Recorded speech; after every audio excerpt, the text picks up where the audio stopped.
Hello, everybody, and welcome to Taking Control, the ADHD podcast on True Story FM. I'm Pete Wright, and I'm here with Nikki Kinzer. Hello, everyone. Hello, Pete Wright. Oh, hi. Oh, hi. Friend. Friend. It's very, very good to see you and to continue with you our as friends. Our relationships discussion as friends. As friends, because we're going to talk about friends. We're talking about friends. And I'm really excited about this because this is a thing. Like we talk about intimate partner relationships. We talk about just relationships writ large. But I think when you look at the things that people in our community say a lot is, oh my God, friendships are hard. And maybe it's not the people in our community. Maybe it's just me screaming into the void that friendships are hard. Whichever the case, I am very excited about this conversation that we're having today. We've got a old friend back on the show to help us out. Before we get started, head over to takecontroladhd.com and get to know us a little bit better. You can listen to the show right there on the website or subscribe to the mailing list, and we'll send you an email each time a new episode is released. Connect with us on Blue Sky or Facebook or Instagram or Pinterest at Take Control ADHD, or jump into our Discord server. Take Control, we have our own Discord server. Just head over to takecontroladhd.com/Discord, and you will be whisked over to the general invitation and log in. If you are looking for a little bit more, I hope you're looking for a little bit more, especially if this show has ever helped you understand your relationship with ADHD in a new way. We invite you to support the show directly through Patreon. Patreon is listener-supported podcasting. With a few bucks a month, you can help guarantee that we continue to grow this show, to add new features, invest more heavily in our community. Visit patreon.com/the ADHD to learn more. Thank you for your support. Making friends as a kid felt effortless. One shared lunch, one game of railroad tie tag, and suddenly you had a best friend. But as adults, friendship is more complicated, especially for those with ADHD, where forgetfulness and time blindness and social missteps can make connection feel just out of reach. Caroline Maguire understands this better than anyone. She's a coach, a teacher, an award-winning author of Why Will No One Play With Me?, a book that has reshaped how we think about friendships and belonging. And her next book aims to take us to the next level in friendship skills for the neurodivergent, coming in 2026. Caroline is back with us today to break down why friendships change and how ADHD can get in the way, and most importantly, what we can do to build the relationships we crave. Caroline, welcome back to the ADHD podcast. I'm so glad to be here. This is so much fun. I think friendships for adults, it is harder, although I would say that the little ones struggle too. It's like a thing. ADHD friendship is hard. Yeah. For sure. Well, there are no kids here today, so we're going to dive right into the adult friendships. I think it goes back to what our expectations are of these relationships. What is it that makes a friend as an adult? Oh, and why do you ask that question? So one of the things that I've been talking a lot about lately is that we as ADHD people often misjudge our relationship, and we attribute the characteristics of a friend to an acquaintance or a buddy or an activity friend. And then we expect them to behave like a friend. And then when they don't, we say everyone lets us down. People aren't there for us. I give so much. People don't give back. And so to me, there are levels of friendship. And if someone is just an activity buddy, you just see them at yoga, that is different. If they are someone you just work with, and you might have a great relationship at work, but that is different than a friend. Because a friend to me crosses different boundaries. There's trust, intimacy. And by the way, trust is track record. So people have to earn our trust. They don't get to trust, which is something we give away and we too quickly trust, and then they let us down. So I think that friendship is a real bonded connection. But I think a lot of times we are so excited for that we rush in and we attribute the characteristics of friendship to someone who's just an acquaintance. And that's okay. They could grow to be a friend. But then when they don't behave as a friend, we're disappointed. So what's the difference then between the acquaintance and a friend? Like how would you define those two things? Well, there's a few things. One, it takes, depending on who you listen to, it takes, 3 to 6 months, hours and hours and hours to become a friend, of like being together and sharing things. And that's one of the distinctions. I think an acquaintance, they don't know usually your history. They don't know about your life. They don't know, more vulnerable stuff about you, and you don't have as much trust with them. You haven't sort of felt them out.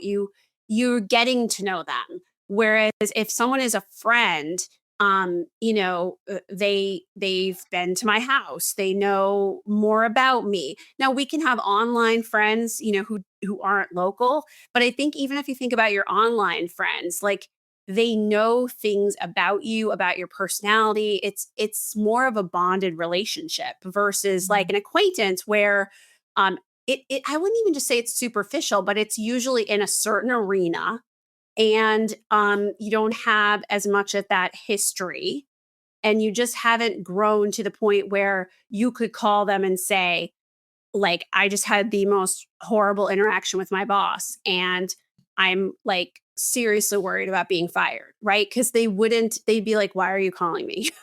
Right. Yeah. It's That's out of the blue. Yeah, it's really interesting, and that the closest friend relationships are friend relationships that cross contexts. That's what Right. I'm hearing. Yeah. Yeah. And that can be used as a tool too, right? I feel like I see so there are people who I see regularly, but it's only in one context. If I am interested in building new friendships, the onus is sort of on me to invite them into a new context in Yes. my life, to open the door for something, more broad. Right. Right. Right. Like, a real friend, they know about your family of origin. They know you don't have to even Mhm. explain. You're like, oh, my sister, and they are like, oh, I know. And they understand things about you. Right. And they go across different contexts. And maybe they've never been to your workplace, but they know all the characters. Right. They're Yeah. like, oh, Margie at the front desk. What is up with her today? Like, how is Margie today? Right. And I'm like, Margie was Mhm. terrible. Like Mhm. they know that stuff about you. And look, there are people who really come to me and say, I want to make a friend in an activity arena where like we have this special interest and we can be together and we can be close in that arena. And like, I had this person who wanted to do this stuff with motorcycles where you go to these like different weekends, and they actually made friends in that interest, and they were close to them. Like they would talk to them, they would keep in touch between things. So it's not that you can't have a specialized friendship, but if someone's really a friend, um, they have trust with you, right? Like they know things about you, and you've had sort of those more rich conversations versus Mhm. like the next person on the spin bike next to me, like they don't know, about all the people in my life, the factors in my life. I think there's that distinction. Yeah, I can see that because I think about like a lot of my friends, especially as my kids were growing up, I would meet at my kids' events. So, like sporting events, we'd be on the sidelines and we'd be watching our kids. And some of those friendships were really great friendships during that time. But then, as soon as the sports stopped, our communication stopped. And Right. so I'm thinking that's because that was more of a context type of situation Mhm. where like my best friend right now, one of my closest friends, was from a shared sport, but we took it out of context. We had Right. dinner at each other's houses and we celebrated holidays all of a sudden. And like it started to become a lot closer because of the time we were putting into it. Right. And I think we have to normalize too, because we've had a hard time as ADHD adults with friendship. I think people get sort of upset at the fact that you have different friends for different seasons and different reasons, right? And there's different friends at different phases of your life. And I think we want that close bond so much because we like big talk, not small talk, right? And Mhm. some people have never had that close bond. And so when, that sports connection or you're moved to a different team and work, people write me, people DM me, people tell me like I'm so upset. And I think that we have to normalize it a little. Like not Mhm. everybody becomes a close friend. That isn't that you've done anything wrong. I talk a lot about how to bridge to a real friend, but I think like those people meant something to you at the time and they gave you something, and that's okay, right? Like that's Mhm. good. Um, Mhm. and people have to be open to friendship, right? Like I'm super busy right now. I'm writing a book, I'm doing all this stuff. My daughter's a junior, so she's like doing all this college stuff. Like if someone came and they were super fabulous, but they wanted to like meet every Friday for tea, I'd be like, I'm so sorry, I can't. Yeah. Like Mhm. I don't leave this desk, Yeah. right? Yeah. And then other online friends I've actually become much closer to this year, right? Because when we work together and we share experiences together, we can be together. So I think it's like that's Mhm. also has to be normalized for ADHD folks because I think we get upset because we've had a hard time and we feel disappointed.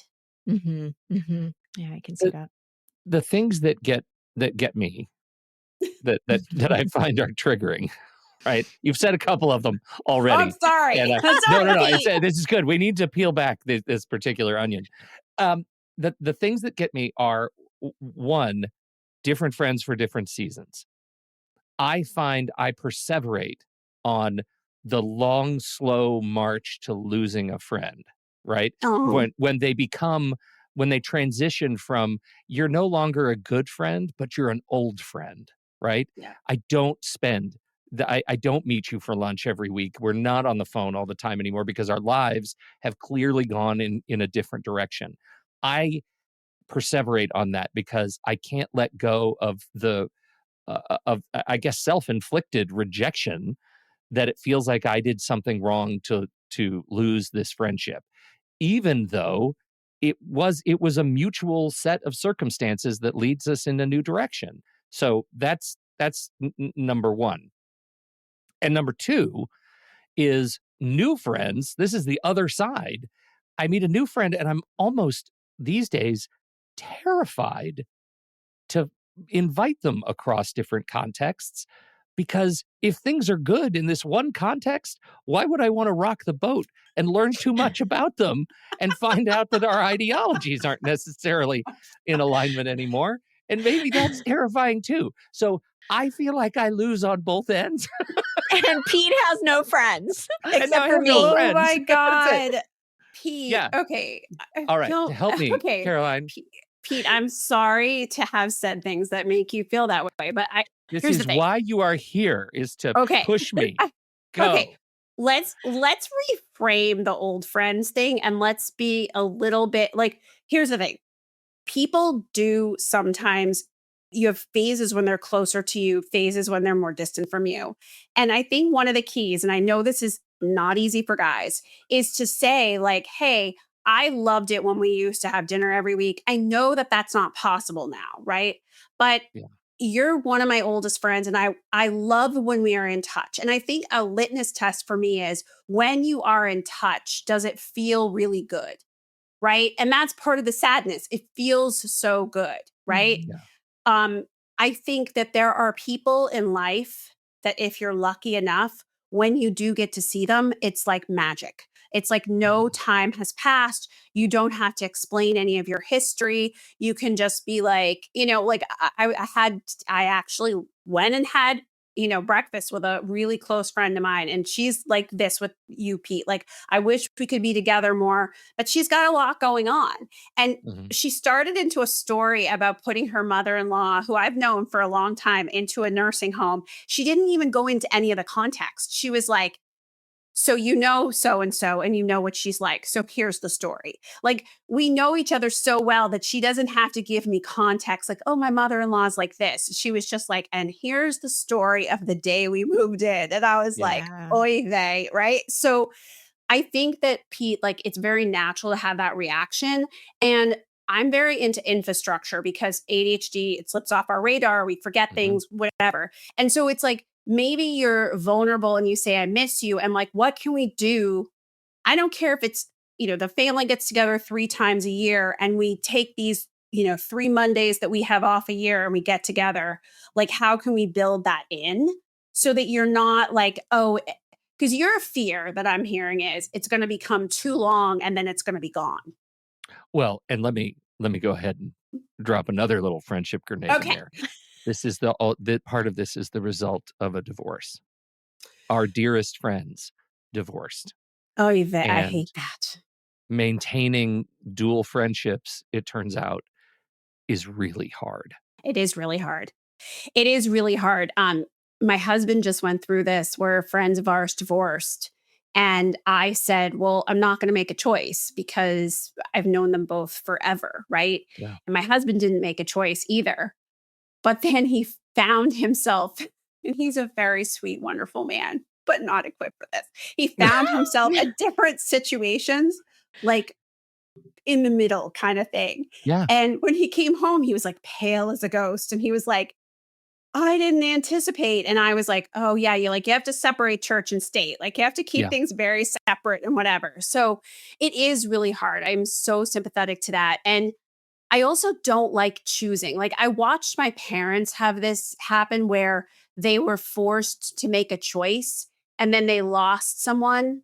And like, they still talk about certain people. And I'm always encouraging them, like, it wasn't like the person you lost did something wrong and you made the choice for that reason. Like, reach out to them, because they'll be Sure. like, I was college roommates with so and so in 1963, and now I haven't seen them for 30 years. I'm like, why don't you reach out? Because they'd probably be really happy to hear from you.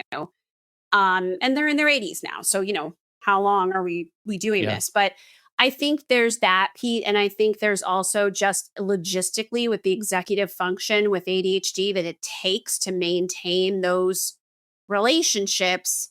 That's why I'm thinking, like, can you have an honest conversation and create some kind of plan, right? Like, every time the Oscars are on, like, we're watching together, whatever it Yeah. is, because I do think that um there's a feeling of loss that I'm hearing from you. And I think Sure. it's so common with people. I Yeah. really do. I Mhm. think divorce, distance, people move more than we used to, right? Yeah.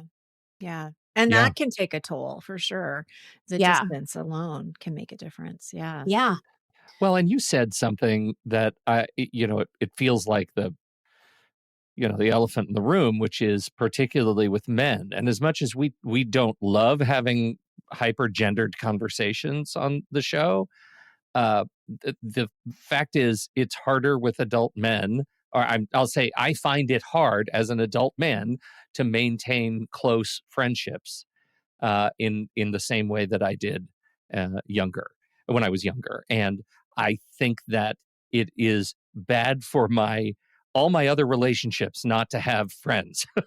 Right? Yeah, no, It's it it's is. bad for It my relationship with is. my wife, who is my best friend. She needs Mhm. me to have friends that I Other could friends. go. Yeah. She needs that She's like, Nikki, deeply. please. Yeah. Yeah. Right. No, I think that's true. I think that's true. And like, there's people we lose because of other stuff that we can't help, right? Yeah. And so I think like it is true. And I also think, yeah, like I hate to perpetuate gender roles. I will tell you, I've been reading a lot of research on all this because I'm writing a book about Mhm. adult friendship. And so I think it is a studied thing that men have a harder time communicating. Who knows if that will be true of Gen Z or the people Yeah. coming up? I don't know because things are changing, but I think also it's hard for anyone to be vulnerable. It Yeah. really is. Um But yeah, you need friends because you need people also to support your interests. Like my husband is also my best friend. We've been together since college, but Mhm. like he has interests that I don't share. Like I would never get up at 4 o'clock in the morning to go fishing, like ever, never. Like Yeah. Mhm. it will never happen. Mhm. Um, Yeah. and so like for him to have people who want to do whatever he wants to do, like that fills a gap that I can't fill, you know? Right. And Yeah. will not be filling, by the way. Yeah. I hear you. Just for the record. Well, Just for the record.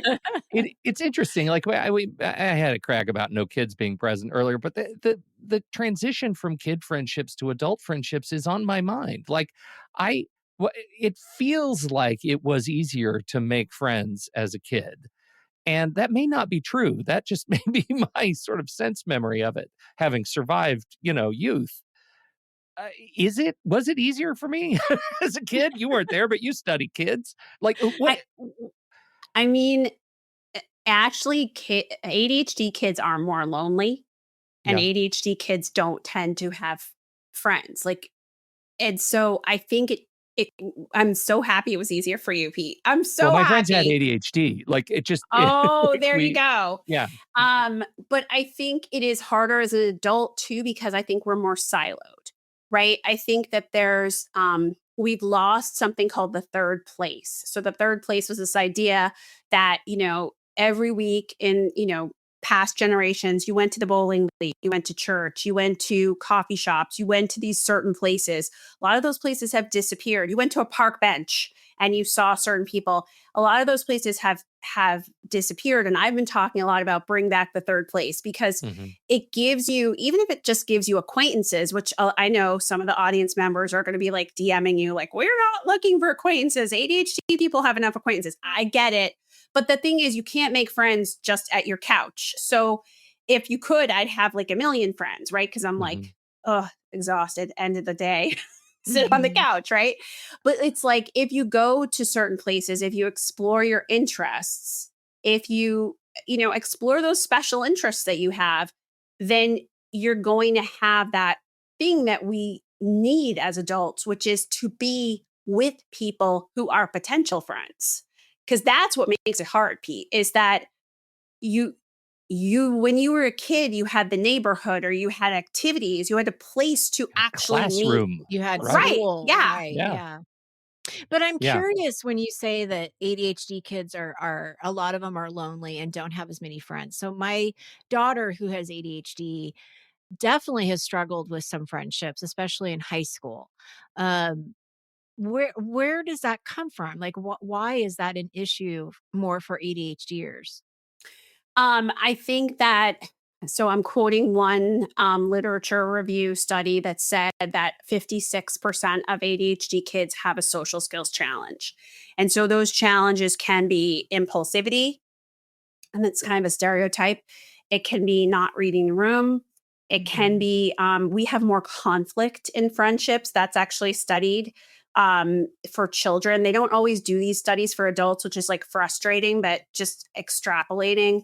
And that's partly not knowing how to have the emotional regulation and the kinds of conversations you need to have. That's immaturity, right? Like I don't have yet the communication skills. I'm, you know, my age is 11, but my maturity is 8 or 9. And so Mhm. I get into conflict. And then not knowing how to enter a group, like literally not knowing how to be part of a group, how to manage a group. And I feel like that tracks true, not just from the work I do, but I feel like when I talk to adults, they're like, I didn't know how to make friends as a kid. Mhm. And I Mhm. think it's hard too, because I think some people understand us and understand ADHD, but not everyone, and really not everyone gets it. And so there's these like mismatched communication expectations, right? Like, I feel like as an adult, and I'm very, out, I tell people I have ADHD. I'm like, oh, I might do this. And Mhm. I call this a communication, where you like explain your needs, explain who you are. But I feel like with kids, they might not even know they're ADHD. So how could Right. they say like, "Oh, I might be a person who like says the wrong thing, but then Mhm. I take it back," right? Like, Right, Right. right. Right. like they're Yeah. not. They may not even have a diagnosis. Well, and what's interesting is I remember this one time in particular where she felt very left out of a situation. And, you know, looking hindsight, when she actually asked about it, the person that kind of left her out didn't see it as a big deal. Like she's like, you know, it's not a big deal, but that's the RSD that's coming for Right. my daughter is that Hmm. spiral of something has to be wrong with me and I'm being rejected in the situation for some reason, which Yeah. may or may not have been true. I don't know. But yeah, Yeah. And I it's talk so about that interesting. mindset in the new book, and there's something I call anxious overcorrection. And so, see if this tracks, Nikki. Hmm. I have that tattooed on my back, by the way. You get this story in your head that something is a big deal. Yeah. And I've had clients follow people into the bathroom to explain what they meant to say or Yeah. to clarify. Don't do Mhm. that is not a good idea. Not People a good don't like idea. it. Don't like it. Okay. Like you can't make this stuff up. I'm Right. told I've had people like 45 texts like, hey, when I said this, what I meant was this, da da da. And I'm totally, by the way, a reformed anxious overcorrector. So I feel your pain and I am not judging you. Hmm. And I think that happens too. So the thing that wasn't a big deal, we make up a story that it is a big deal. We have this rejection sensitivity. We have this history of things being a big deal, right? Like, Right. and for adults, it was a big deal when we were kids, or it was a big deal in the Mhm. past. So we're like, oh my God, once again. Like, I had this happen this fall where I said something really dumb and I was like, oh my God, here we go. Here we go. Right? Said something dumb, didn't mean it. Now I've been insensitive. Now that person is going to leave me. Now, luckily, they were like, calm down. But I think because we have all this history, Yeah. that little comment that maybe a typical person would say, like, oh, that no big deal, it becomes Yeah. Right. Right. right. And we also have no actual evidence that it is a huge deal, Hmm. but we get in Feel our it. heads. I mean, Pete Hmm. touched on this. He's like, I'm in my head, and then it gets bigger and bigger, and then I beg you, don't send the 45 texts, because Hmm. if they really have an issue and they are your true friend, they will say something to you, Hmm. right? Or Hmm. if you hurt someone, like if I really hurt you, I'm going to apologize, and that's Right. fine. But I beg you to pause and not like follow people into bathrooms, say it again and again, because like then people, now it's like cringy. Yeah. Right. It's like over apologizing too. I think that Yeah. that can happen as well, where there's just that over apology over and over again. You're like, no, really, stop. Like, you do not need to keep apologizing. And I can see that happening with text messages and things like that. Yeah. As long as Yeah. we're on technology, do you see any parallel to how the this generation of dating apps has changed the way we think about making friends? Yeah, and there are actually friend apps, and don't ask me to name them right now because I don't think that I could pull them up in my head. But I think it. I think so. I thank God every day that I don't have to date on a dating app, because Oh my my God, cousins are like right? 30 and they tell me stories. And I literally think, I mean, talk about rejection sensitivity. I would be in the fetal position like every day. Yeah. Yeah. Yeah. And It's I tough. know that there's wonderful stories and people meet on apps and people meet through things. And like, I know it happens, so don't lose Mhm. hope. But I think that apps can help. Like people tell me all the time, like, oh, I met a friend on an app, especially vis-a-vis like a special interest, like, or just even online communities, right? Like there's this interest, nobody else around me is interested in it. So I make friends that way. Um, I do think though the way that it's changed us is that sometimes we don't really know the person, and because we give trust away so easily, like it there's like a just we have to build up trust with Hmm. people thing. Mhm. um because I Yeah. think it's good to meet, like I know so many people who've made friends online. It's Mhm. just you know you don't know the person yet. Yeah. Right. Right. Right. Yeah. You've got to be careful. for sure. I look at, you're right. I look at younger people who are just swiping left and swiping right and swiping left and swiping right. And part of the conversation invariably is, don't you feel like you were talking about? I totally relate. I would be in a spiral of rejection. And the general consensus is once you do it so many times, you kind of rejection changes its meaning. Like it's just law of large numbers at this point. Like you're just trying to get out there. And I wonder if that changes the way we think about non-targeted intimate relationships. And if you can just swipe left or right to find somebody to date, shouldn't it be that easy to develop a close social relationship? In that regard, it feels harder to find somebody you don't want to have sex with. What is the world coming to? I think that's the quote of the day, Pete. Yes. I mean, look, if we had confidence, okay, these are big ifs. Yeah. If we had confidence and if we were okay with, I'm on a journey, I'm meeting people, the more you throw against the wall, I'm a salesman's daughter. The more you throw against the wall, the more it sticks, right? I think like I've known people with confidence, very few, but I've known a few ADHD people who are like, I'm going to make friends and I'm going to join 4 activities a week in my areas of interest. And I'm going to go and I'm going to say, hey, I'm doing it. And some of them will work out and some of them won't. And I so admire that because that is 100% research-based, the way to make friends. The problem is the rejection. And it's not real rejection. It didn't come together would be a better way to put it. But we perceive rejection in many cases or feel really bad. I would say this though, for everyone listening. If you put all your eggs in one basket, I think you feel worse. So whenever I'm working with people, like I have a bunch of adult clients right now because I'm doing this book. So like I need to be with certain brains every week. And if they just join one activity and they meet someone and they really like them, but then it doesn't work out for whatever reason, they get a job transfer, they stop showing up, whatever, then they're like, I've wasted 6 months of my life. So if you're going to do this and you're going to try to make friends, which I certainly hope we will, you got to join more than one thing. You got to have multiple irons in the fire because things sometimes don't work out and it is not a reflection on you. Yeah. It is a reflection on like the friend I had breakfast with. She's got 3 kids. She's putting a mother in a nursing home. She's like doing this, doing that. Like she might stop showing up and it has nothing to do with you. Right. Right. It has everything to do with adult life sometimes gets to be really hard, you know? Seasons in our life become difficult. Right. And so, So one of the things I saw you, Caroline, do an ADA webinar around friendships. And this is after I saw that, I even asked you, I want you on our show because it was so good. So if you guys are members of ADA, check out her webinar that you did last year in 2024.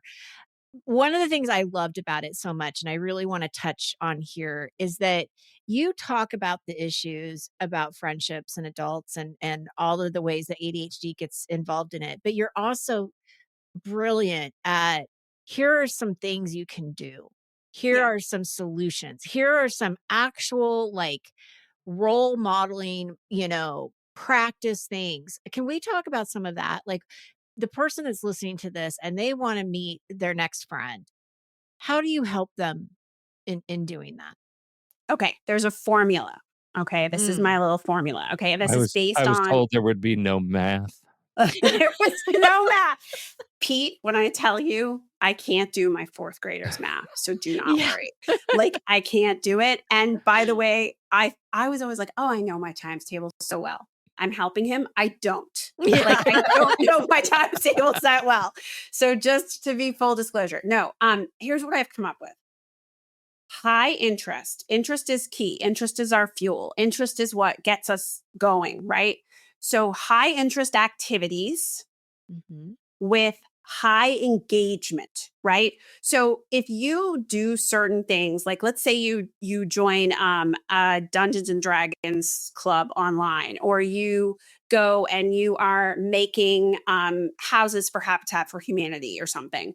You have a role and you're in a highly interactive situation. You have an opportunity to talk. So that's my big litmus test. Like you have to have those kind of opportunities because otherwise, you're just by yourself, but at an activity. So Right. highly interactive, high interest activities where you have those opportunities to meet people. And I think like-minded people, right? So that's why I Mhm. say high interest. It's like a filter, right? So that we would maybe be like-minded. If you're like looking for certain things in people, you can sort of, cultivate those interests based on that. And then you're going to more than one, because like I said, I think you have to Mhm. have more than one going. Um, Bring some conversation starters, right? Mm. Friday, I am speaking at the Chad conference for Mhm. small talk. And I love scripts because otherwise sometimes we get there and we're like, I don't even know what to say. Right. So we bring some conversation starters. And be curious. We are like the most curious beings on the earth. Be curious, ask people questions about themselves, right? Mhm. Um, and show up in proximity with people. So one of the big, I don't want to call it mistakes, but one of the big snafu that we get into is we don't show up. So I know this is easier said than done, right? Yeah. But if you show up every week at the same place, your chances of making a friend like skyrocket exponentially. Like this is data driven. This isn't Caroline driven. This is like studied. So, Mhm. like, going to the same coffee shop every Friday at 9 a.m., you're bound to, at some point, you're going to see somebody that's either got the same kind of pattern or routine, or you may even be friends with the waitress or waiter because they see you all Right. the time. Right? Like, Exactly. yeah. Right. Yeah. And like if you join a kayaking club, right? And like it happens every Sunday. Mhm. And then if we're consistently inconsistent, so I get it. But like if you don't show up 3 out of 4 Sundays, your chances of meeting people, getting to know people, them sort of counting on you. Like cuz if they're looking for friends too or they're just open to it, and you barely show up, then they're going to be like, whatever. Well, Right. I don't know if Nikki's really open to me, right? They're worried Mhm. about that too. Now, I Yeah. understand this is hard. So don't like everybody. I Mhm. understand, Mhm. right? I do. Mhm. Yeah. Mhm. Yeah. But that's such a great place to like start to be thinking about how do I expand my world, right? And doing things that you enjoy doing. It's so interesting because going back to like the male and friendships, my husband just recently in the last year or so, he goes to the dog park all the time. And he goes like twice a day because we have a very high energy dog, puppy. I do too. I do too. And he has met some good friends, I would say are good friends. And because they are there all the time around the same time and they've gotten to know each other and they've gotten to learn about each other's lives. And one particular couple I'm pretty sure is going to be brought into my social circle here pretty soon because they're going to be invited to our house for dinner. So I can see like, but that is an interesting, I mean, it's a high interest. It's something you're doing on a really pretty regular basis, and they are too. Yeah. And you bring it out of the dog park, and we're not going to be good friends with all of them, but like I think it's a numbers game, right? Like you were saying, it's like okay, but if one or two of them can be good friends after or outside of the dog park, you've kind of won the lottery a little bit. And the key is to offer a next step. So Yeah. I want to give full credit. I got this from my college roommate, and she's like, listens to probably everything I do. So she's screaming at the thing right now. Say it, say it, say it. Um, but if you are with someone and you want to bridge, like you're like, oh, the dog park people are awesome. And by the way, Mhm. when my husband was in graduate school, I had these two very badly behaved dogs, and they were lovely, but they needed energy out. And just walking them alone, I like couldn't get them to move enough because they were terriers. So I Mhm. brought them all the time to a dog park. And I did meet people there. Like I Mhm. met people who I know to this day, Yeah. and they were mostly students at my husband's graduate school, but it didn't matter. I wouldn't have met them otherwise, right? Right, Because right. Right. so I think like you offer a next step. Mhm. And the best next step involves your area of interest, right? So if you both love a musician, like, hey, they're in concert, hey, let's go listen to the, cover band or whatever. But if not, just like, hey, do you, and I think like a lot of people will write me and DM me. They're like, offer something other than coffee. I'm like, okay. So, you can do stuff. You can go to the farmer's market together. You can offer them to, do errands with you. But the best next step, I think, is something that like they would be interested in. Like, hey, you love Bob Dylan. You told me that at the dog park. Pete says this movie is fabulous. Let's go see the movie. Right. Yeah. Yeah. Yeah. Absolutely. That's great. That's good stuff. And it just makes me reflect on the fact that my, like Nikki's world, like my world has gotten increasingly insular because, after the pandemic, all of my clients became remote clients. I just don't Me work too. with anybody else that's outside of my house. Like I feel like so much of the struggle is like an own goal. I forgot that in order to make new friends, I have to go see people. Yeah. I mean, I think we Leave all my did. I mean, house. this is like a national Yeah. crisis, right? Like, Yeah. Yeah.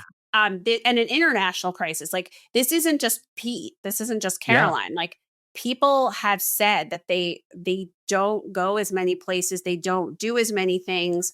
Our number of hours spent socializing with people has dropped dramatically. Yeah. Yeah. You can I feel can it. see that. You can feel it. I feel it too. Yeah, for sure. This was Fan, great. Thank you so much. wait, we got a fantasy question. Oh, we Fantasy do. question. Yeah, this is for you Oh, too. So get ready. oh, okay. Yeah. If you could choose one celebrity, living or dead, to be friends with, who would it be and why? Okay, that's easy. I thought Oh, about this. Dolly Parton. She would oh, be lovely, wouldn't she? Dolly. Oh, Because I, for the past year, have been really I've been doing something that anybody can do because I never leave the house. And I even have wonderful rich friend conversations, but they're like online. mhm, I gave myself a challenge. Every day I leave the house and I do a couple of errands because I'm always like, I don't have time, I don't have time. And then I'm like door dashing, but that perpetuates the thing. So I say hi to the mhm. barista or whatever. And it's really filled my cup. And I've been also trying to be like positive and more zen, which is not a natural state for me. Mm. And I feel like whenever I see Dolly Parton, I'm like, and she says something or I see a clip of her online, she is so sanguine and smart and rise above and like grounded. And I'm like, oh, I want to be that way. So Yeah, I would Mm. love yeah. to meet her and I would love to hear from her and talk to her because I think she's like kind of a beautiful soul. Yeah, for Yeah. sure. And then I would be like, how do I become like Dolly. less Yeah. up here and and always sort of hyper aroused and more like, well, Yeah. things will work out, Right. Feet, Yeah. feet on the Everything's gonna be ground. Yeah. fine. Like, Right. how do you do that, Dolly? Nikki, Oh, what do you that's got? lovely. Well, the first person that comes to my mind is Jason Mraz.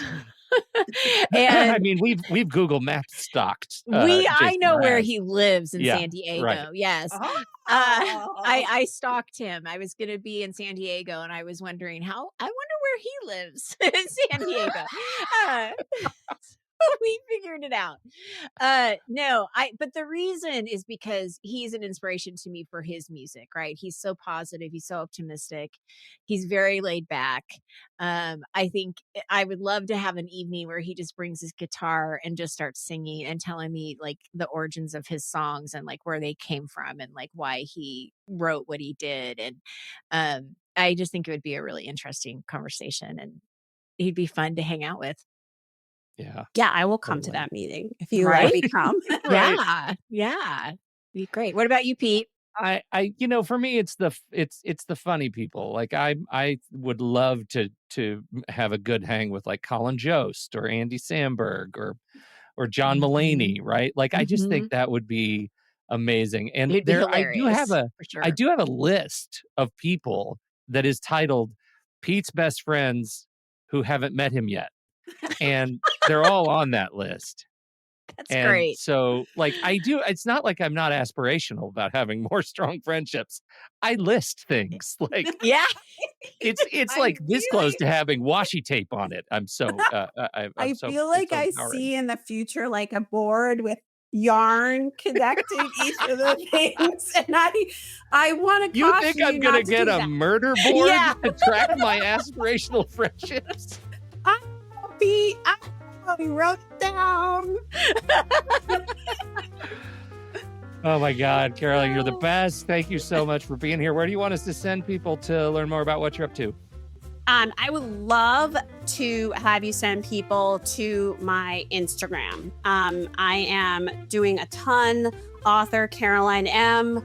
And, or you can literally just Google Caroline Maguire or Why Will No One Play With Me and everything comes up. I'm doing a lot of longer YouTube videos now, and you can find them from my Instagram. And people write me and they have social dilemmas, and then I make videos about them. So not naming them or anything, just, Right. hey, here's a general dilemma. You're totally, Caroline doxes people who write them.